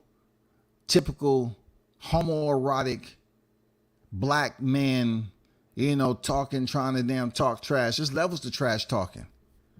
There's levels to that shit. But you want to sit up here and bring in homosexuality with a legend who made the decision. You know what I'm saying? And then these people up here trying to tell a legend that he's not qualified to make those decisions. It's just stupid. That's absolutely asinine. I ain't gonna lie. That shit's the most asinine shit I've seen on YouTube in a while, man. It's asinine. The shit he learned as a boxer growing up himself and what he was able to apply in the ring now. Some of the best highlight reels ever in boxing history. And you're gonna try to act like you all were the one up there accepting the silver medal. You all was up there doing all the damn teaching when Roy was in his prime. Y'all was acting like you made the song. Y'all must have forgot. God.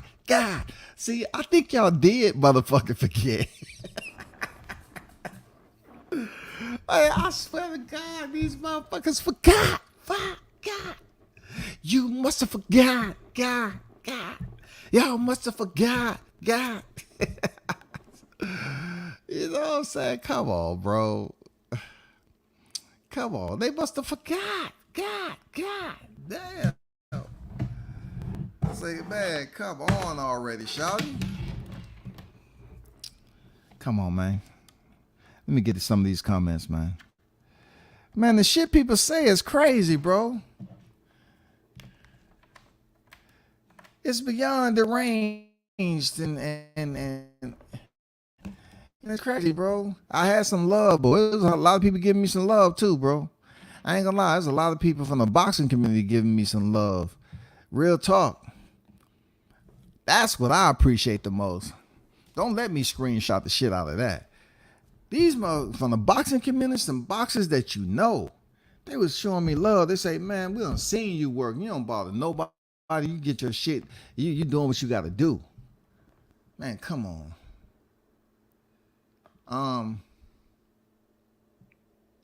I felt where you was coming from, OG. You did what you had to do, Square Biz.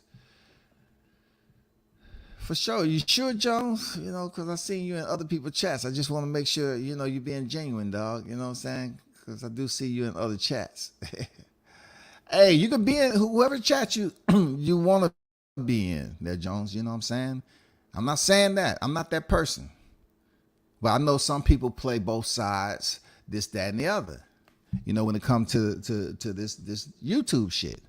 Because I be in people's chat that I don't support like that. I do.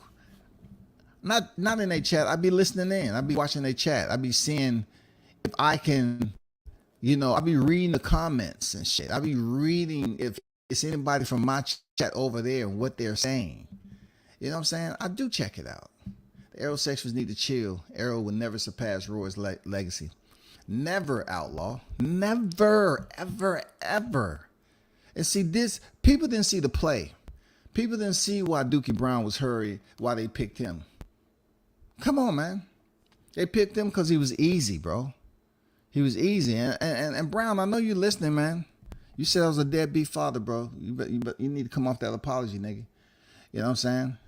Don't do it to yourself, man. You let yourself be influenced by liars. You know what I'm saying? And that just goes to show you you're open. You know what I'm saying? You're open for anything. Anything somebody give to you, you open for that shit. You know what I'm saying? You're aerosexual and you got mad. You've been mad about Roy. Y'all been over there clicking up against Roy. You know what I'm saying? So therefore, you look at it this way. It's a lot that you don't understand about the entire situation, but you chose to insert yourself in the middle. And you started off by saying Scotty is with Roy. I'm older than all you niggas, right? Scotty is with Roy. Nigga, this is not damn Sesame Street. Bud got pictures of him at Creed 3, and EJ got pictures of his 3 pounds of crab legs. Oh, man. Stop the press, dog.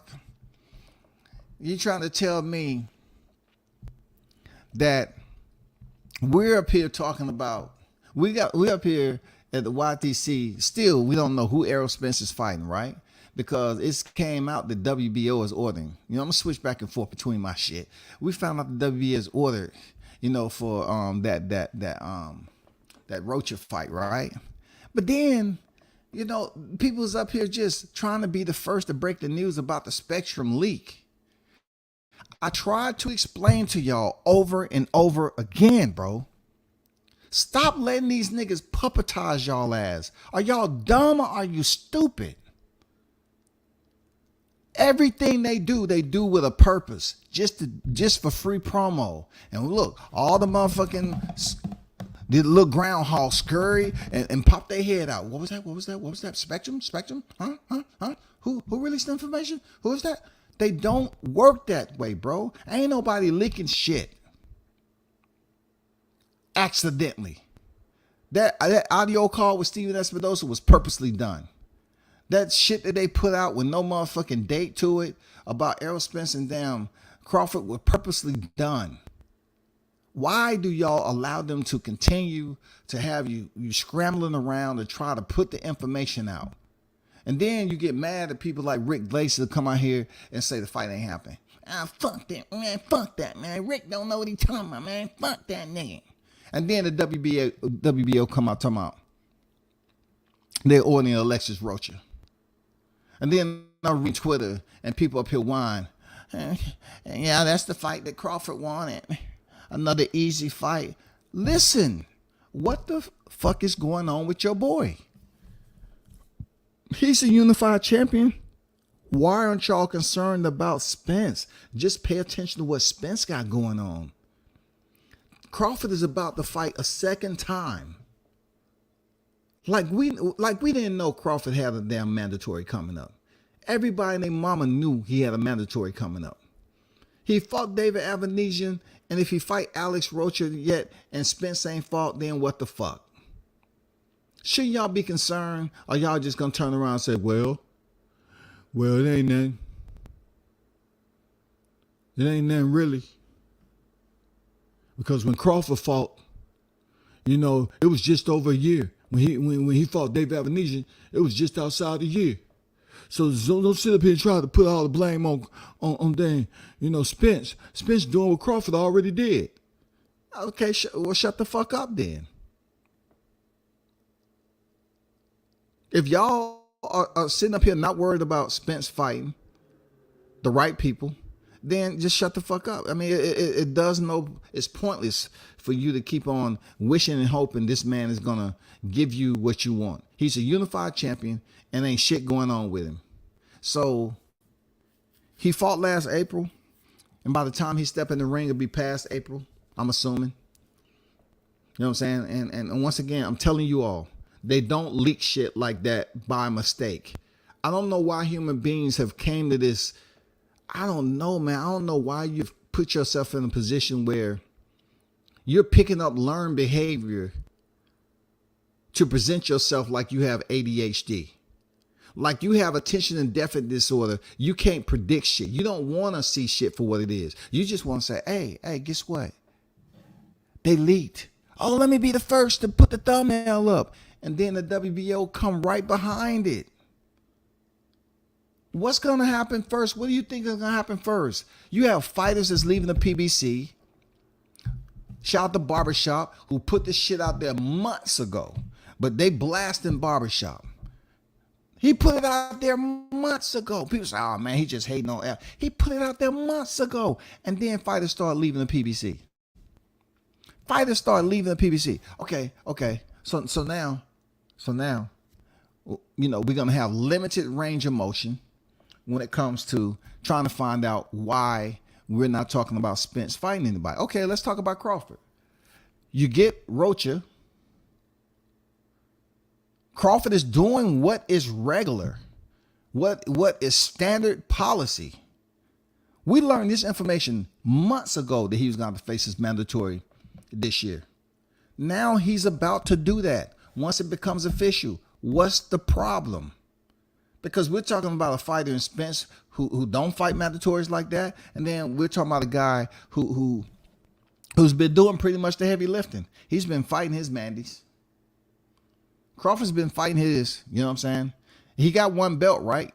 That's what y'all wanted him to have. Y'all wanted him to have the WBO strap. That's it. So you take a fighter who has 3 belts, and he can't even tote them bitches around in the ring. When is he going to defend the motherfucking WBA title? When? When is it going to happen, bro? When is he getting back in the ring? Does anybody know in the chat when is he going to get back in the ring? I just want to know. Are we going to have more and more live streams on Bud having his hand casted in as a future Hall of Famer, and also the fact that he's going to be in Creed? He's crossing over to the silver screen. You know what I'm saying? Are we gonna sit up here and have a TC, a Bud Day to celebrate him being in Creed? Because once I see the movie, I'm definitely gonna talk about it. I ain't gonna lie to you. Once I see the movie, I'm definitely gonna talk about it, bro. I'm definitely gonna talk about it. They must have forgot. God, for real, Bud is winning. Absolutely, man. Bud is winning. And these motherfuckers just sitting around here, and they so bored with Spence, they don't even talk about him. Spencerholics talk about Bud, and Bud supporters talk about Bud. How is that supposed to work? You know what I'm saying? Aerosexuals talk about Bud, and Bud supporters talk about Bud. Somebody explain me the Make-A-Wish Foundation, because I'm trying to make a wish that these motherfuckers are talking about they fighter. If Bud Crawford is such a bad person and he's this and he never do that, and you think he's fighting soft opponent, well, goddamn it, why don't you wake up that little Winnie the Pooh over there, that little pudgy Winnie the Pooh, and say, hey, Winnie, I got some honey for you, Winnie. But first, before you get it, you have to go train. You have to work off some of the fat, okay? All right? We're going to get you back into shape. Like, nobody's talking about the lack of news that's going on with Spence, bro. They rather argue about Roy Jones. Oh, it's our time to take shots. Look, none of y'all niggas changed his life. None of y'all niggas changed his life. With all that shit y'all was trying to do, none of you niggas changed his life. But I got to salute Roy, though, for giving me the drop. You know what I'm saying? Like my boy partner say, drop, drop, drop. We was getting off that wall, we was moving, drop. Man, hey, shout out to the legend himself, man. That's what they mad at. My bad. Y'all actually hit y'all. Hey, shout out Trick Noty. What's good, bro? What's good with it, Trick in the building? WCS, what's good with you? What's good with your Trick? Spence fans are going to say Errol's still hurt. And he said he'll be back in May or June. Hey, man, listen to me. Aerosexuals talk about Bud, and Bud supporters talk about Bud. So who is left behind in the rear that's supposed to talk about the aerosexual, Errol Spence? Who's back there? Who's doing this shit? Artificial intelligence? Robots? Why aren't y'all talking about this dude? Why aren't y'all showing that concern and put him in the algorithm, build him up when he get a fight? Because ain't nobody's talking shit about him. His name don't mean shit. Look, you put Errol Spence in the YouTube algorithm on the you know, just to see what pops up, man. Dude, he ain't doing shit, bro. His own people don't even talk about him. To be honest, I like both EJ and Bud. The hardest thing for me was the fans took a L. It was disappointing of hearing it. I mean, that's what YTC is. You know what I'm saying? You stir shit up around in this toilet bowl, this septic tank of media. You keep stirring it up. Every now and then it get flush. But it's so much shit in there. When the water start returning to the bowl, it still look like it got shit in there. That's the YTC, bro. That's the way they do boxing media. It got so much damn shit floating around in this motherfucker. The debris, man. I'm talking about the logs and logs upon shit. How is somebody supposed to take it serious? When you say, Jones say that he's disappointed. It was disappointing. Imagine how if the YouTube was on that level of sanity where they was taking this shit serious, they would stop putting out fake news. What if they actually gave a damn to put out some great news on both fighters and build this fight up equally? Equally, y'all. What if they was able to do that? Would it change anything? I believe so. But from people who's passing by, the onlookers, and they're stopping in the YTC to get some information or some, you know, content on Crawford Spence, they see all this negativity floating around here. So, hey, truth be told, an adult can look at it and say, oh, this fight must not be as what everybody out here at my job is telling me, or what I hear over here. You know, what information I heard over here. It must be all lies because these guys are saying just the opposite. They don't think it's worth anything. How do you build up one of the biggest fights and all you have is negative content from those that supposedly support Errol Spence? It's stupid. It's the dumbest shit you experience on YTC. It is the dumbest, dog. And they love walking up to that porcelain god with a straw in their mouth and then just goddamn hydrating themselves off the damn shit that's in the toilet.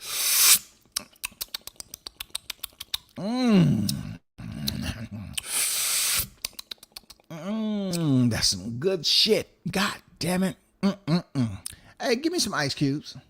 I gotta goddamn put, you know, it's a little room temperature. Give me some ice cube, cause that shit was warm, man. That caca was warm. Okay, put that in there. Yeah, you got some lemon juice? Yeah. Put that in there too. Stir that up. Yeah. Yeah, that is right there. Damn, that's some good shit. I'm telling you, that's what they do over the YTC. They sip out of the same toilet bowl, for real. Not everybody. But you see, you know, I'm just generalizing this shit. They love going to the toilet bowl with a straw in their mouth, dog. Errol has defended his IBF belt in years. Where they do that at? Hey, good question. Good question. And see, you know, Jones, that should disappoint you also. You know, they talk about mandatories, mandatories. They want to complain about Crawford fighting is mandatory. But when it comes to dang, you know, Spence, it's nothing that disappoints them. You saying you're disappointed we ain't getting a fight, but the Aerosexuals isn't disappointed about anything. Anything that Arrow isn't doing. Oh, he'll be okay. He's just with his family. Yeah. He's eating oysters and crab legs and shrimp. That's healthy food. W says, why do you just keep on paying attention to the wrong things? He's eating seafood, for God's sake. It's not like he's at Popeyes with a 5-piece. Red beans and rice. Mashed potatoes. No, this is seafood. You're talking about the seafood that's immersed in butter? Blocks upon blocks upon blocks of butter? Sugar? Marinating in there? That's seafood? I got it. I got it. Somebody said seafood. You know, he's just eating seafood. It's not like he's drinking with the seafood. It's not like he's having a margarita. Say who? Say who? That's just, you know, that's just what the camera didn't catch. If you would have went around, got down to the backside of that table and looked on the floor, you would have found you would have found what you was looking for, dog. But man, hey, y'all stay positive. What the hell? Why y'all hid Sir Senior though? Why y'all hid Sir Senior? Was that a mistake? Hold up.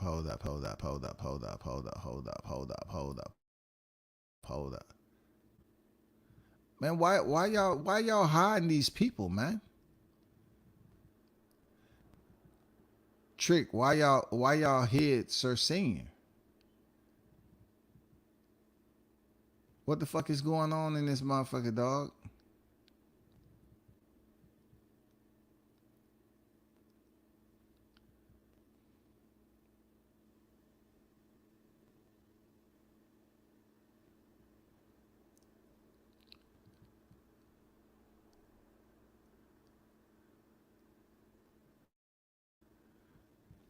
Outlaw Pugilist, are you still on deck? Hey, y'all be careful about hiding people, man. What's going on out here? You know I don't get no lectures on the wrench because y'all grown ass adults, man. Yeah, y'all be careful with these wrenches, man, because if people come over here to the chat and they participate, you know, if they ain't doing no dumb shit at all, they shouldn't be hid. You know what I'm saying? They shouldn't be hid. For real. Like,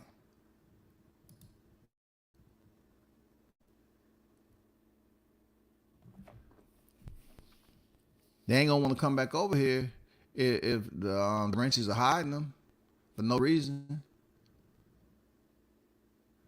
And like I told another subscriber, if you have an issue with somebody else from another channel and you're a wrench over here, please don't take it upon yourself to revenge on them in the chat. It's not exact revenge on them, okay? So if they ain't over here fucking with me like that, but if y'all have another issue on the chat and you're a wrench, don't hide people, bro. I'm talking about the ones that's fucked up. Okay. All right, cool. I saw he got banned, so I unbanned him. Not for sure what happened. Yeah, what y'all got going on over here, man? You wrenches.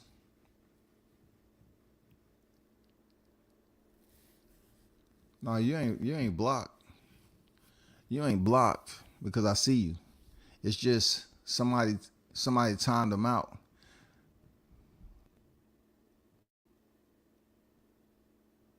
Somebody timed them out. Don't know what that's about. Trick, what the hell you doing, man? I'm about to hit you up when we done. Where you coming? You got an issue with, well, hey, people do see other shit is going on. I'm not saying the case. Because I believe me, people that pop up in this chat that's in other people's chat that I don't really rock with, I pay attention now. So I just want to know, like, was it some type of mistake or whatever?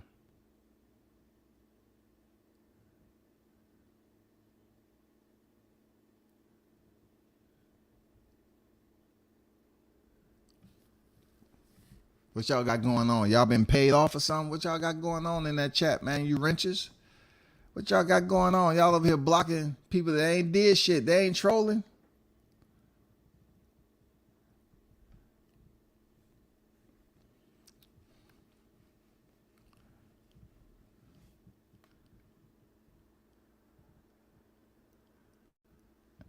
Trick said he leaned on his phone. Dude. Dude, didn't you say you did that last time? In somebody else's shit? Dog. Come on, man. Goddamn, Trick. The most important. Come on, man.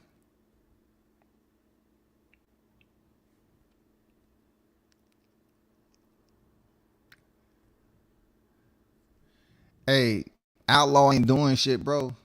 Do not time him out or block him. I'm gonna be taking all. I ain't gonna say I'm gonna take all my wrenches, but I'm gonna be goddamn doing some wrench motherfucking policing over this bitch. If they are not trolling, bro, do not time these cats out. I timed out the other one, you know, because he wasn't talking about boxing. He just kept saying some dumb shit. But if they ain't saying nothing serious, or you know some people over here trolling about what happened in recent days or whatever, you know, time them out, cool. You know, but I didn't read anything Sir Senior put up here, nor Outlaw Pugier did that warranted to be put on timeout. I just came in. I repeat, if you have an issue with somebody from another chat room that's talking shit about you, I get it. But if I don't know anything about it and they ain't talking shit to me and they just over here being nosy or just being over here to support the channel, do not time them out, shawty. Okay. I doubt that. I doubt that. Drew Titan Wakanda, I doubt that. I just came in. Luckily saw Sir was unbanned because maybe he would have stayed banned otherwise. Yeah, man, we need to chill on the wrenches, bro. For just banning people having problems in other people's chat rooms and other people's channels. That's not cool, man. That's not cool, bro.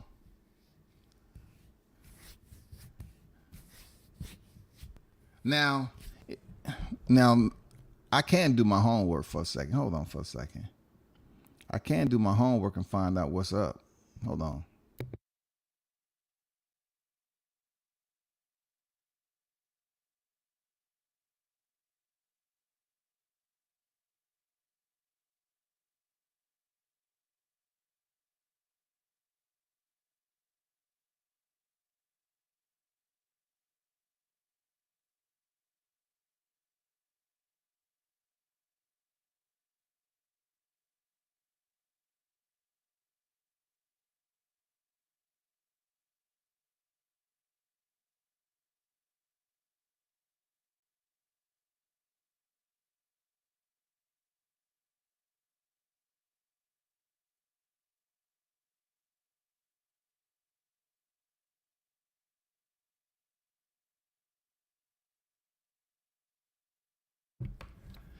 Yeah, man. Had to make a phone call, see what was up. But yeah, once again, the wrenches, bro. If somebody ain't over here trolling, y'all chill. That's all I'm saying. Y'all chill. Because there's some people out there from whatever channel that I gave a headstone to what just happened recently. They're gonna be over here on the false account sometime, or whatever the case may be. But you know, it is what it is, man. I'll be paying attention to what people put in there most of the time, unless it's it's a hot topic. Hey, it's some concealed haters over here now. I mean, that pull up over here. The ones that's in the chat right now is pretty solid. You know what I'm saying? Real talk. They solid. But let's see how this Errol Spence shit work out, man. Because he said he ain't going to be back May or June and everything's cool. We don't even know why he's going to be back May or June. You know what I'm saying? Why is he going to be back May or June?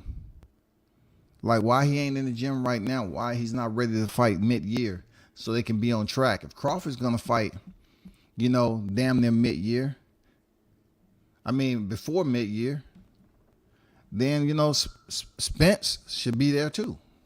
Real talk. That's how I see it. Spence should be there too, but nobody's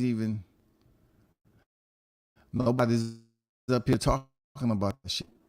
I'm saying we're trying to see the best, but people get mad because the mandatories is a policy, a sanctioned policy. If you hold one of their straps, it's a sanctioned part. It's a sanctioned body policy. You know what I'm saying? So if you're doing what you're supposed to do, then it's no freaking argument. There's no argument. If you got 3 belts and people curious of whether you're gonna stay at 147 to 54, you need to let them know, man. Stay off Twitter arguing with people about dumb shit and talk to your fans, man. Do an IG live and say I'm speaking to the aerosexuals, just the aerosexuals. You know what I'm saying? They'll love you for it, Spence. Just say, hey, I'm doing a live to speak to the aerosexuals. Where my aerosexuals at? Pump your hand in the air 3 times. Whoa, oh, oh. Raise the roof, y'all. Raise the roof. Yeah. I want to see where my aerosexuals are at. You know, just come on live, man, and speak to them. Show them that you care there, Spence. Show them that you care. Just like people showed me they care. You know, and you know, Roy dropped that shit. You know what I'm saying? And Roy gave me content. You know, show them that you care, bro. Show that love. I want to thanks my supporters, man, who reached out to me too. Those of you that rock with the channel, I appreciate you. The ones that really saw what was going on, what the play was. You know, you're the smart ones. You're the educated adults. I appreciate you. I appreciate you because out of this whole thing, it was a lot of people that I didn't even know watched my channel that reached out, man, and showed me mad love for real. You never know who's watching. You never know who's watching. But, you know, until then, man, y'all hold this shit. You know what I'm saying? Y'all hold this shit down until next time. Turn up and tune in to World Combat Sports, man. I'm out of here.